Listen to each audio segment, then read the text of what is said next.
Bienvenue pour cette nouvelle séquence des paroles de la vie éternelle avec Marc et Joseph.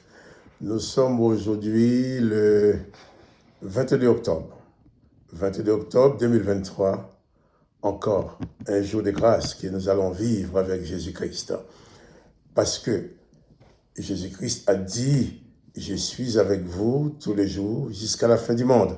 Donc, m'appuyant sur cette promesse de Jésus-Christ, je proclame aujourd'hui pour toi que c'est un jour de grâce, une journée que tu vas vivre avec la présence de Jésus-Christ dans ton cœur, quelles que soient les circonstances. Jésus dit qu'il est avec toi, il tient sa promesse. Donc souviens-toi, n'oublie pas que Jésus-Christ est avec toi. Quoi qu'il puisse arriver, il ne faut pas tomber dans la panique.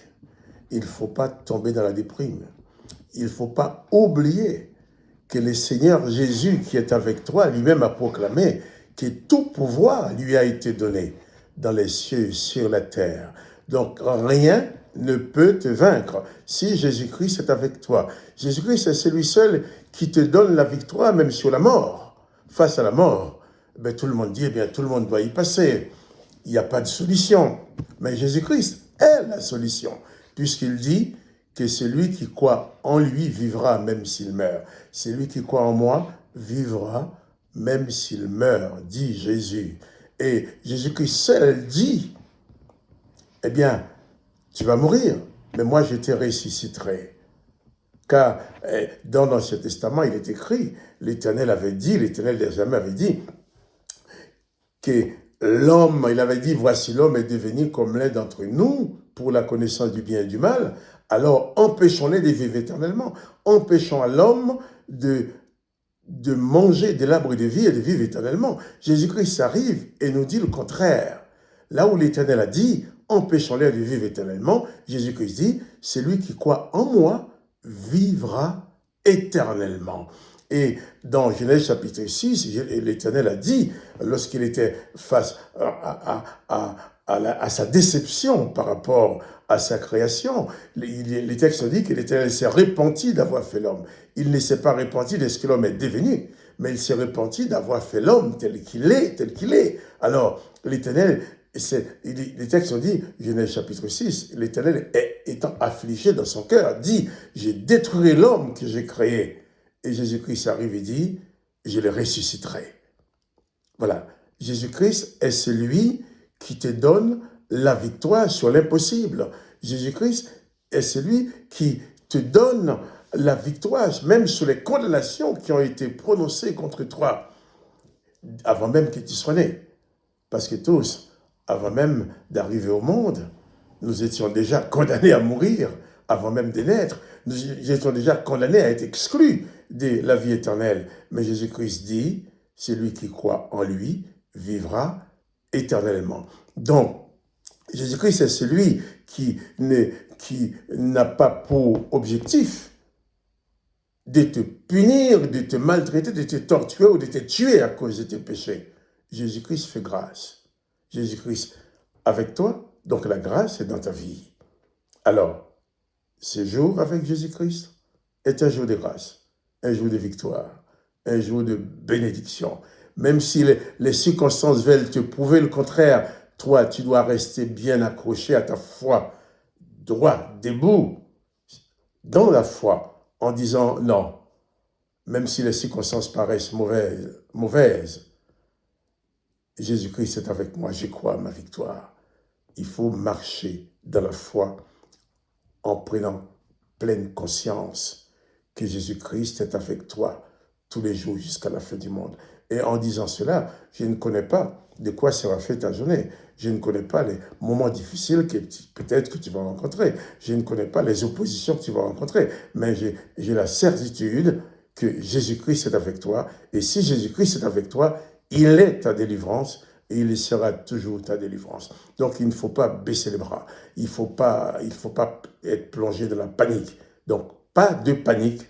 Jésus-Christ est avec toi pour régler tous les problèmes possibles. Cela ne veut pas dire que face à tes besoins, à tes problèmes, tu ne dois rien faire. Tu dois faire tout ce qui est possible de faire, à condition que ce ne soit pas des coups tordus. Hein?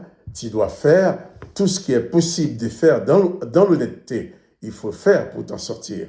Mais une fois que tu as fait tout ce que toi, tu peux faire, le reste, il faut t'attendre à Jésus-Christ, car il viendra toujours te secourir.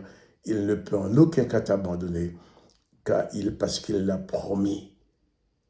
Je vais relire avec toi les textes que nous avons lus hier matin dans la fin de l'évangile de Marc, les derniers versets. Il y a beaucoup de choses à voir dedans.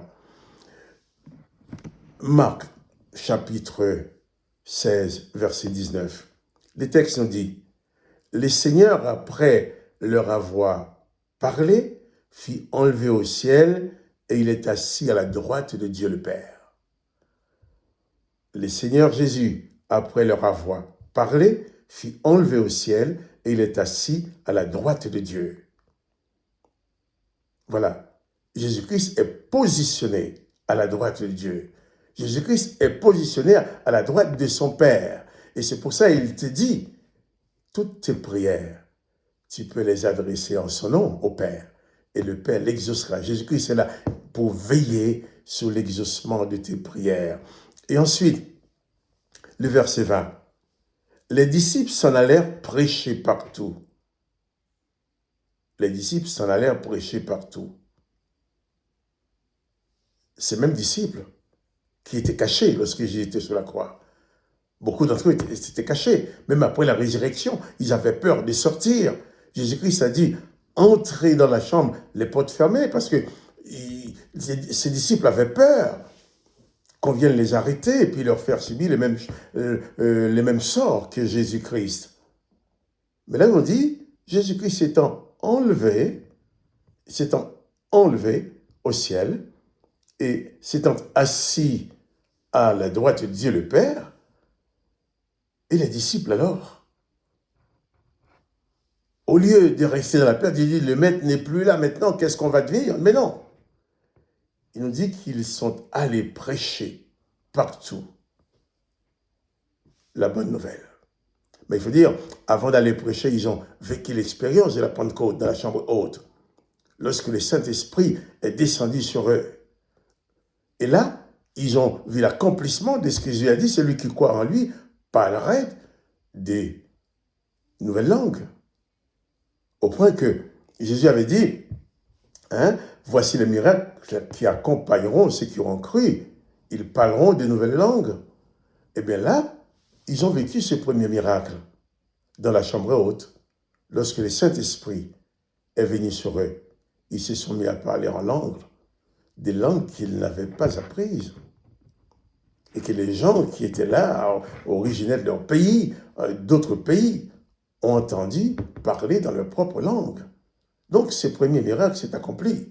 Et le Saint-Esprit est venu sur eux avec le Saint-Esprit que Jésus-Christ a envoyé sur ses disciples.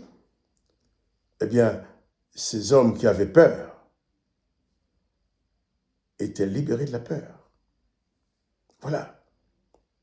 Avec la présence du Saint-Esprit dans leur vie, eh bien, ces gens qui se cachaient, maintenant, ils ont la force, ils ont, je dirais, suffisamment de force, suffisamment d'énergie, ils n'ont plus peur, ils peuvent aller prêcher partout, parler de ce Jésus qu'on a crucifié.